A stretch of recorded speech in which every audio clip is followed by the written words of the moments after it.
Nós estamos ao vivo aqui, vamos entrar agora aqui na sala onde estão os companheiros que fazem greve de fome. Tivemos um problema de sinal, o sinal aqui da internet não é muito bom, mas nós vamos começar a mostrar agora aqui. Vamos entrar na sala e acompanhar a visita do pastor Ariovaldo aos grevistas de fome.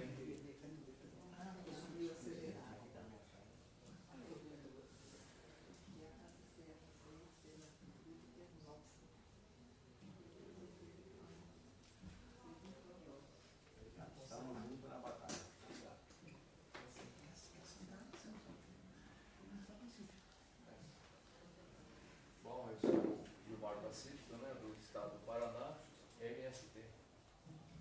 Meu nome é Leonardo. Nos anos que passei em Sergipe ganhei o apelido de Alagoas, porque eu sou natural de lá, sou de Maceió, e sou do Levante Popular da Juventude. Eu sou Jaime, eu sou do MST de Pernambuco. Frei Sérgio, ator do Movimento dos Pequenos Agricultores do Rio Grande do Sul. GG, o nome que eu ganhei há 44 anos, quando cheguei em São Paulo.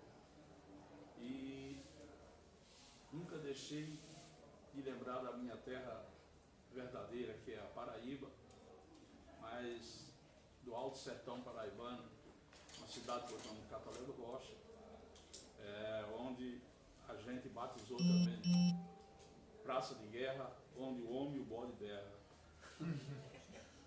As gurias lá. Eu sou a Rafaela, eu moro em Sergipe e sou do MPA, Movimento dos Pequenos Agricultores.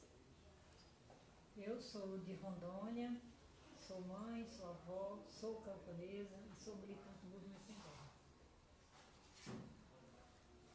Pastor Ariovaldo, contigo a palavra. Então, eu estava fora do país nesses últimos 17 dias, mas entendi que assim que eu voltasse para o Brasil, minha primeira tarefa era vir trazer um abraço para vocês. Um abraço fraterno e lembrar para vocês um texto que eu gosto demais, que é a fala de Jesus, e ele diz: bem-aventurados os que têm fome e sede de justiça, porque serão fartos. Então, a primeira coisa que eu queria dizer para vocês é que esse movimento de vocês tem repercussão eterna, tem repercussão celestial.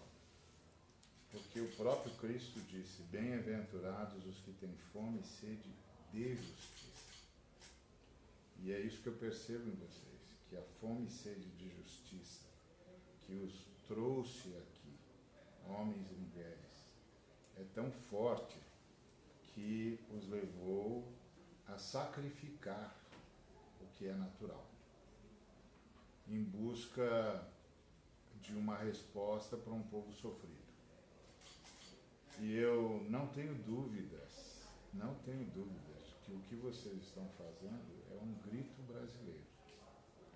É um grito que está na nossa alma, um grito por justiça, um grito por liberdade, um grito por retomada da democracia, um grito por resposta à nossa demanda por justiça, por julgamentos justos. O que acontece, por exemplo, com o companheiro Lula é uma agressão a todo trabalhador, é uma agressão principalmente a todo o povo pobre que não tem como se defender e que conta com a fidelidade dos magistrados à justiça, à lei. Aí quando você percebe que o judiciário está tomando decisões ao arrepio da lei, você fica com a convicção de que não tem saída. Não tem saída para o pobre, não tem saída para o homem e para a mulher, para o camponês, para o proletário, para o trabalhador, para a trabalhadora. Porque não há mais fidelidade à lei. Os critérios agora se tornaram particulares e pessoais. Os juízes dizem decidir por convicção, mas eles não estão lá para decidir por convicção. Eles estão lá para serem guardiães da lei, executores da lei. E isso significa provas cabais, materialidade do crime, direito amplo de defesa, presunção de inocência. Então, eu vim trazer o meu abraço. Cheguei em casa e disse, olha, eu tenho um débito agora, conheço mais o Frei, estamos na mesma lida já há um tempo, mas eu disse, eu tenho um débito, eu tenho de levar meu abraço solidário para essa gente, para esse povo que hoje é a voz da angústia brasileira. E eu responsabilizo como cidadãos o judiciário por essa angústia, por essa situação de desespero, por essa situação que nos leva a medidas extremas. Ou seja, as medidas extremas que vocês representam hoje, elas falam da angústia que todos nós estamos sofrendo. Elas falam do estado de exceção que se estabeleceu, que se implantou no Brasil. E elas falam de um judiciário que não está cumprindo o seu dever. Se o judiciário tão somente tivesse cumprido o seu dever, nada disso teria acontecido. O impeachment teria sido denunciado como ilegal, o julgamento do companheiro teria sido justo, senhores do poder estariam agora nas barras dos tribunais e não assistindo às acusações caducarem. Ou seja, eu, como cidadão brasileiro, responsabilizo o judiciário pelo que está acontecendo nesse país e, particularmente, o Supremo Tribunal Federal. Espero que cada juiz e cada juíza deste Supremo Tribunal Federal se sinta pessoalmente responsabilizado. Se eles não se sentirem, eu, como cidadão brasileiro, os responsabilizo pessoalmente pelo que está acontecendo no Brasil e pelas medidas extremas que nós estamos sendo levados a tomar. Então, minha solidariedade a vocês e a minha palavra, que na verdade é a palavra do grande Senhor Jesus Cristo, a quem eu sirvo, a quem eu reconheço como Deus, de verdadeiro Deus, como Redentor da humanidade. Bem-aventurados os que têm fome e sede de justiça, porque serão fartos. E lembro, bem-aventurados os perseguidos por causa da justiça. Outra palavra de Jesus também no Sermão do Monte. Bem-aventurados os perseguidos por causa da justiça, porque deles é o reino dos céus.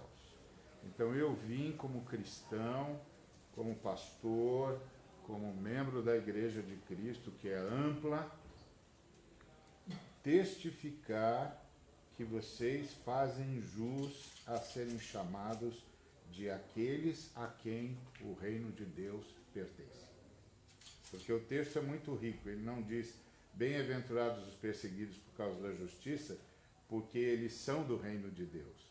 Não, o texto diz bem-aventurados os perseguidos por causa da justiça, porque o reino de Deus é deles.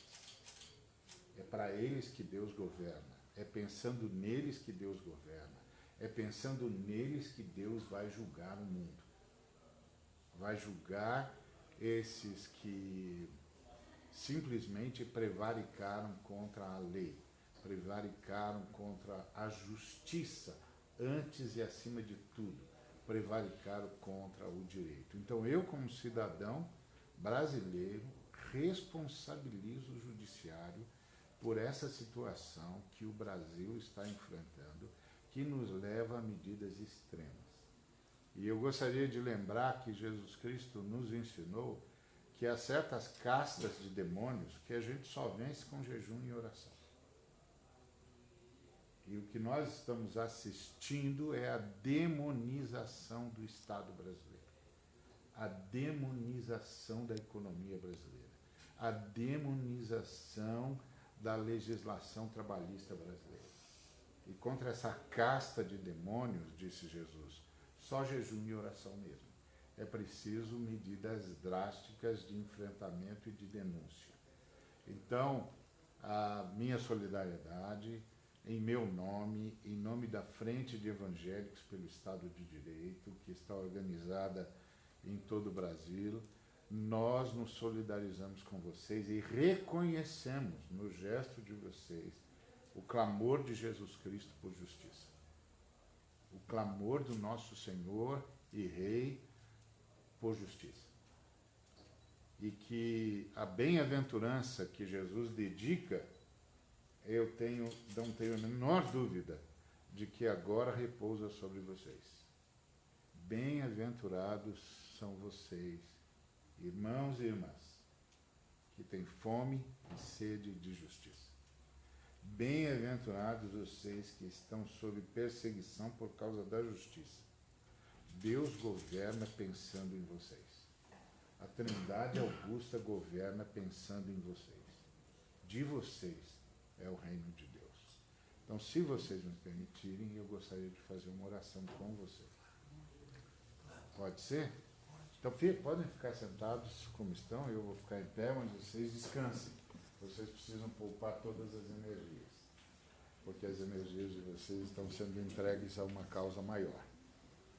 Então, vamos orar. Pai, em nome de Jesus, nós estamos na Tua santa presença. Nós estamos gratos ao Senhor, porque o Senhor dá coragem a homens e mulheres como estes que estamos e estas que estamos vendo aqui. Pai querido, em nome de Jesus, rogamos a Tua força, rogamos a Tua assistência, rogamos a Tua bênção e rogamos que a voz que eles estão tentando fazer ecoar, encontrem os ouvidos certos neste país e promovam a mudança que mulheres e homens, trabalhadores, trabalhadoras, injustiçados, alijados do direito à vida, do direito a salários dignos, encontrem ouvidos que podem tomar posição e decisão. E eu rogo ao Senhor, em nome de Jesus, que o Senhor não tome por inocente juízes e juízas, homens e mulheres que poderiam mudar esse quadro no Brasil e que não o fazem. Que o Senhor não os tome por inocentes. Gente que mantém encarceramento injusto, que impede a liberdade de expressão, que impede a liberdade de exposição. Que o Senhor não os tome por inocentes. Pelo contrário, que o Senhor governe a partir destes que são perseguidos por causa da justiça. Que o Senhor governe a história a partir destes que têm fome e sede de justiça. E que a tua ira se manifeste e a tua justiça se estabeleça.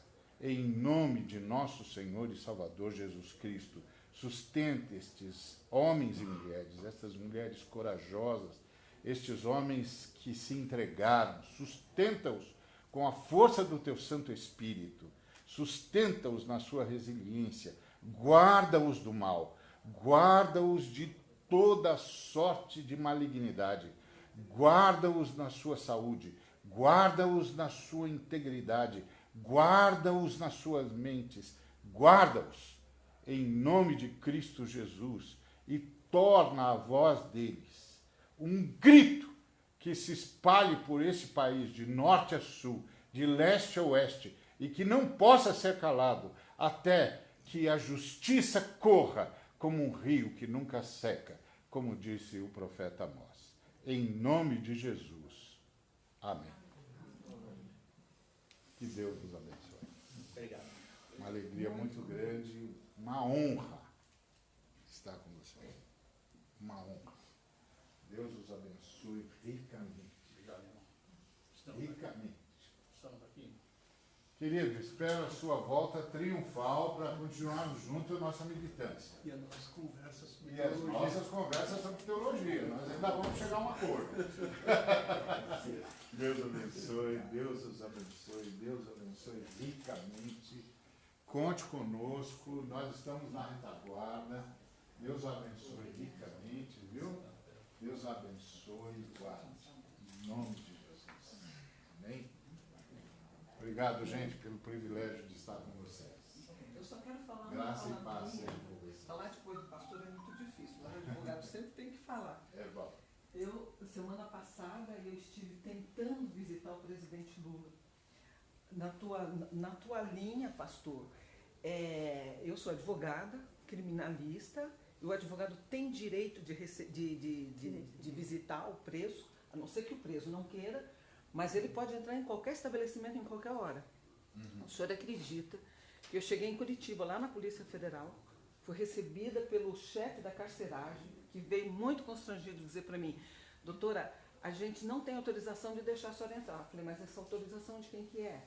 Ele foi uma autorização. Aí eu liguei para o advogado do presidente Lula. O advogado disse assim: Marina, não adianta eu pedir autorização para a juíza, que ela não autoriza nenhum advogado a falar com ele. A não ser que você se manifeste nos autos, entre com uma procuração, se manifeste nos autos. Eu falei: mas isso é um absurdo. Pois é. Eu falei: não existe isso. O advogado chega e entra em qualquer estabelecimento. Pois esse é o cerceamento que está acontecendo lá com o presidente Lula e que a imprensa não publica porque não há interesse da imprensa publicar, né? Mas, em contrapartida, o ato de vocês, o Brasil inteiro está sabendo, a gente pode entrar aqui e pode sair lá fora e divulgar. É isso. Então, parabéns por isso, gente. Tá bom? Mas o Lula ficou sabendo porque eu escrevi no meu cartãozinho um recado para ele, aí o policial levou, e eu sei que ele recebeu, porque no outro dia o irmão dele foi fazer uma visita para ele e me disse que ele tinha recebido. Falei: estou cerceada de entrar, isso é um absurdo. A gente está vivendo pior do que na ditadura. Exatamente. Porque eu fui da Comissão da Anistia do Ministério da Justiça até o começo desse ano, fiquei 10 anos lá, sei do que aconteceu no período militar, e está pior. Porque naquela época o Superior Tribunal Militar nunca proibiu o advogado de entrar para ver preso nenhum. O advogado entrava, falava com o preso, depois era preso também, mas falava com o preso. Mas falava com o preso. Então, gente, olha, eu felicito vocês. Eu já tentei vir aqui algumas vezes, mas eu ia lá no CCBB, lá do outro lado, porque eu não conheço bem Brasília. Ia lá, quase que briguei um dia, falei: eles estão aqui, vocês estão escondendo. Mas aí, ontem que eu fiquei sabendo pelo Frei da Nata, que, do endereço daqui. Mas eu parabenizo vocês. Eu, sinceramente, não teria essa coragem, porque gordo para fazer regime é muito difícil. Então, parabéns, gente. Eu prometo que eu venho outras vezes aqui. Tá bom? Então, tudo de bom para vocês. Juízo, menina. Obrigado. Deus abençoe vocês, viu? A graça, a paz e a misericórdia do Senhor sejam com vocês. Bem, companheiro, todo o movimento sindical, os sindicatos servidores federais, estamos aqui prestando solidariedade a vocês. Finalmente, reconhecendo o quanto vocês estão valiosos. Bom, terminamos aqui a visita do pastor Ariovaldo Ramos aos grevistas de fome, que estão há 23 dias em greve de fome, aqui no Centro Cultural Brasília, localizado aqui praticamente ao lado da esplanada dos ministérios.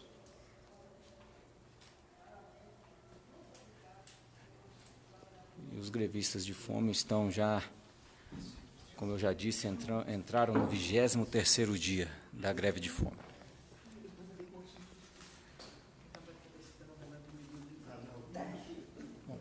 E nós acompanhamos aqui a visita do pastor Ariovaldo Ramos, que é da Comunidade Evangélica Cristã Reformada, né, que é localizada lá na capital de São Paulo, em São Paulo. Ele é um dos líderes também da Frente de Evangélicos pelo Estado de Direito, né, que é uma organização de evangélicos que são contrários ao golpe e que defendem o cumprimento da Constituição Federal em sua plenitude. Nós vamos acompanhar aqui também a entrevista que ele vai dar aqui ao PT na Câmara, na saída aqui do lado de fora da sala onde acabamos de visitar, onde ele acabou de visitar os grevistas que há 23 dias realizam essa greve de fome.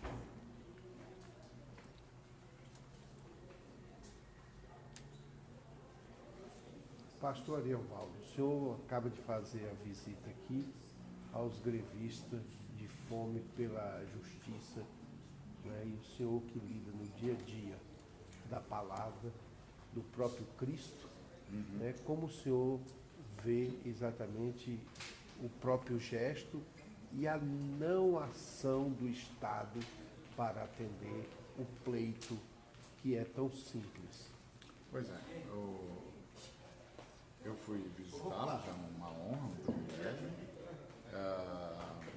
e a minha primeira perspectiva em relação a eles me remonta às Escrituras Sagradas e à fala de Jesus: bem-aventurados os que têm fome e sede de justiça, porque eles serão fartos.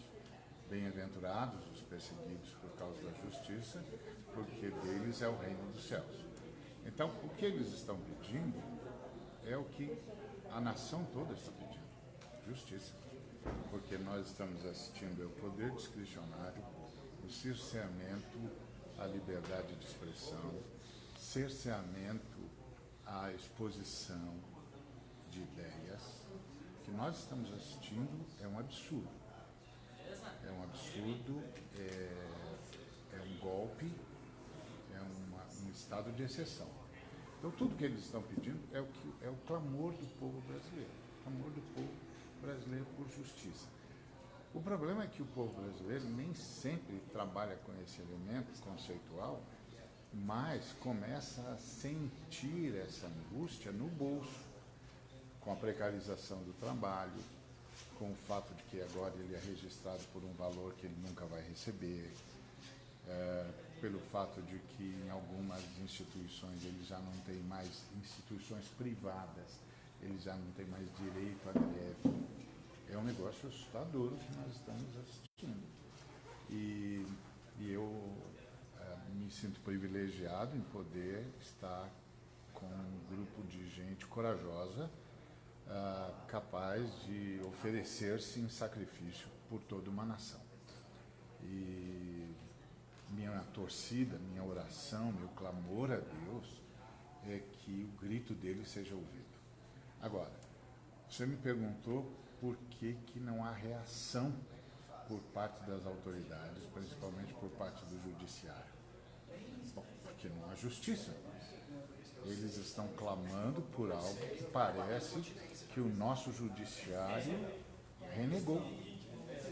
Porque o ponto básico é: eu, como cidadão, responsabilizo o judiciário pelo que está acontecendo no Brasil. Porque se a gente tivesse se atido à Constituição de 1988, nós não estaríamos nesse quadro. Esse quadro é o fruto do desrespeito à Carta Magna. E o judiciário é o grande vigia, o grande guardião da Carta Magna. Então, se acontecer alguma coisa, tem um culpado só: o judiciário brasileiro. E eu espero que cada ministro dos Supremos, cada ministro, cada ministra, cada juiz, cada juíza, se veja particularmente responsabilizado. E se eles não se virem, eu os vejo particularmente responsabilizados por esse estado de caos, de desordem institucional e democrática. É o caos da democracia o que nós estamos vivendo. Então, por que o clamor deles não tem resposta? Porque eles estão clamando por aqueles que eles entendem, e eu também entendo, que deveriam ser os grandes mantenedores e promotores da justiça, mas que, ao invés disso, se tornaram os algozes da justiça, os algozes do direito. Então, eu, como cidadão brasileiro, me irmano a eles nesse grito, nesse clamor, nessa angústia. Então, eu lamento profundamente esse quadro e lamento tudo que levou-nos a uma ação tão extrema. Bom, ouvimos aí é o pastor Ariovaldo Ramos, que é da comunidade evangélica cristã reformada lá de São Paulo. Ele acabou de fazer a visita aqui aos grevistas de fome, que estão há 23 dias em greve de fome aqui no Centro Cultural Brasília, aqui ao lado da Esplanada dos Ministérios. O pastor Ariovaldo é um dos poucos líderes evangélicos que é de esquerda, que é progressista no nosso país. Infelizmente, a maioria se aliou ao golpe, apoiou o golpe, apoia as forças mais reacionárias que existem no nosso país, mas o pastor Ariovaldo é um dos poucos líderes que defendem aí a liberdade de Lula, é um líder evangélico progressista que já visitou Lula lá em Curitiba e que hoje fez essa visita aqui aos grevistas de fome que lutam pela liberdade do presidente Lula e que exigem que o STF julgue aí as ADCs, as ações declaratórias de constitucionalidade que questionam a prisão em segunda instância, né, que, na verdade, o que os grevistas querem é que o STF cumpra tão somente o que a Constituição prega, onde cada pessoa só pode ser preso após julgado em todas as instâncias, e não apenas após a segunda instância. E como o presidente Lula está preso justamente, sem crime, sem prova, e que nem chegou ainda a ser julgado em última instância, é por isso que os grevistas estão exigindo que o tratamento dado ao presidente Lula realmente esteja de acordo com o que diz a Constituição da República. Portanto, estamos encerrando aqui a nossa transmissão e muito obrigado pela audiência de vocês.